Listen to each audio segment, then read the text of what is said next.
Recitation. Students speak before groups and classes in school at all levels. Their speaking may be to ask or answer questions in class, present class projects or reports, or participate in school assemblies and theater. Instructors also occasionally assign or invite students to lead class or group discussions or work. Instructors at the college and graduate level may also retain student teaching assistants, assigning them roles that may include leading smaller recitation classes or study groups. Many individuals have natural fears of or other negative reactions to speaking before groups. Yet public speaking of one form or another is a relatively common skill, not only in schools but also in the workplace, in church, at neighborhood or other community gatherings, and even before gatherings in the home. Schools should thus generally introduce students to recitation before groups as part of their educational experience. Public speaking and thinking on one's feet can be useful skills. Rhetoric. Courses in rhetoric once combined forms of argumentation with public speaking, helping students learn both to think on their feet and to present their positions articulately and with poise and confidence. But gone are the days of rhetoric courses. The art and science of oral or even written persuasion are not often significant curriculum components. At most, you might stumble across a course in communication, styled more to communicate ideas and build relationships than to question, reason, analyze, justify, and persuade. Yet thinking clearly and speaking confidently, if not also persuasively, remains a helpful skill on school campuses and elsewhere, opening doors to significant opportunities. Teaching positions, leadership positions, management positions, business, communications and media, sales, and many professions can all require strong oral presentation skills. Value your skill at oral persuasion. Seek opportunities for practice in instructional programs before you find that you need the skill. Content. A first step toward effective oral persuasion involves mastering the content. Your public speaking, whatever it entails, may be mostly or entirely scripted. You may literally have little more to do than to read what you wrote in advance. Even so, in scripted presentations, you'll often find the need or opportunity to speak off script. You may have a questioner to answer. You may learn of something of peculiar interest at the event, calling on you to drop or supplement your script. You may even have inspiration strike you, causing you to abandon your script for something better, although beware such last-minute inspiration. Changing your script wholesale at the last minute can cause you to substitute something less appropriate, thoughtful, and well-crafted than you took great pains in advance to prepare. In any event, learn the content of your talk just as thoroughly as you would if preparing for a rigorous examination. In that way, you will have both the knowledge and confidence of an authority on the topic, even if you mostly stick to a script. Preparation. Learning the topic on which you will speak isn't the same as preparing for the talk. You likely won't show up to simply speak off the cuff, even if you do know the topic inside and out. Instead, public speakers tend to prepare at least an outline and often a full script. An outline of your talk ensures that you hit the high points. If you are a confident and glib speaker, an outline may be all you want, so that your talk has an extra degree of spontaneity and naturalness. Yet preparing a full script can help you craft specific phrases that you want to use, while avoiding awkward expressions, especially on sensitive points. An alternative is to use an outline for those parts of your talk that you know stone cold and can deliver without hesitation, but to script the delicate points that you want to be sure to get exactly right. Preparing involves projecting, as far as able, what you are going to say. It's usually best to do that in writing to have it in hand rather than purely in mind. The mind has a strange way of forgetting, especially under the stress and stimulus of public speaking. Responding. Some talks aren't speeches. Some talks, like a debate, public forum, or question and answer session, involve responding to queries or topics as they come up. Preparing for forums in which you do not control the topics involves anticipating the topics, as far as you are able, and then preparing for what you believe may be coming.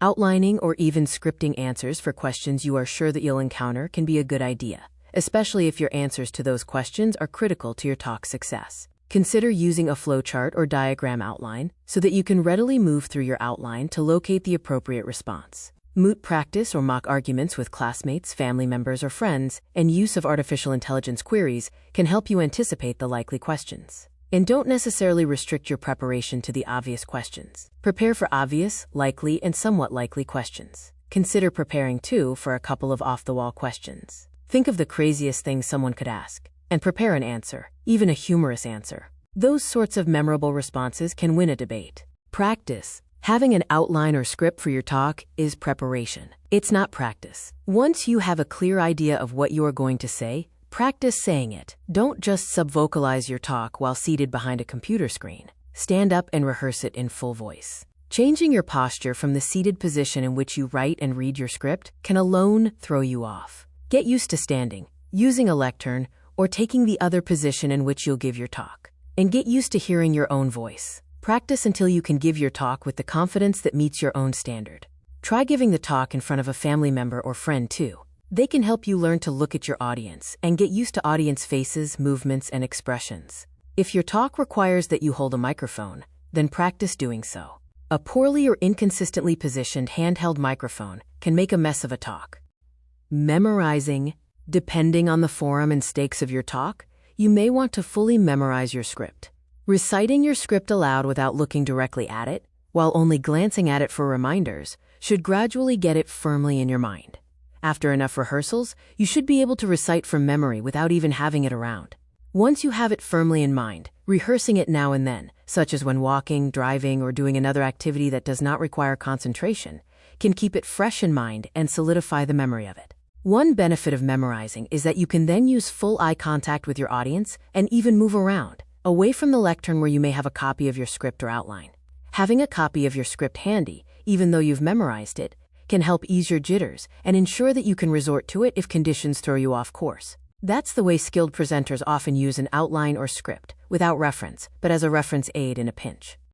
Physiology. One of the most important ways to prepare for your talk is to anticipate the natural physiological responses you will likely feel during your first several talks, or with higher stakes talks in front of larger audiences.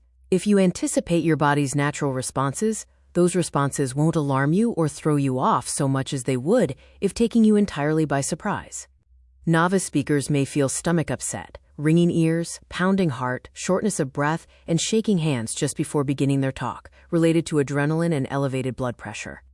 These conditions can not only affect your hearing and balance, but also make your voice sound different when you begin to speak, and leave you short of breath or with shallow breath.